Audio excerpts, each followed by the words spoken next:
When you're in a bad spot, it's not an excuse to make a stupid decision. Think that one through. When you're in a bad spot, it's not an excuse to make a stupid decision.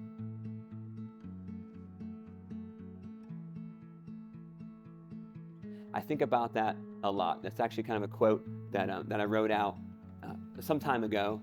The reason why we're successful here at the classroom, and I feel like I'm successful in life personally, is because I learn principles that will help me continue to be strong here mentally, spiritually, and emotionally, and then that helps me be strong in the business. When you're in a bad spot, it's not an excuse to make a stupid decision. And how that translates, well, you know what? Maybe you're in a bad spot and your car breaks down.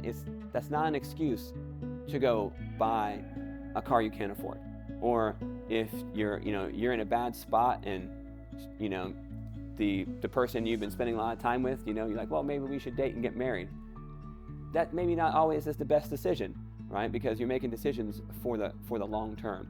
Or you get in a bad spot or a tough spot with something, and it's not always an excuse for you to just quit and move on, right? And sometimes you need to persevere. I was actually talking to a good friend of mine the other day, and we were kind of discussing this a little bit, that he's in a stressful spot right now with his current job situation, and so it's making him question whether this is the right spot for him.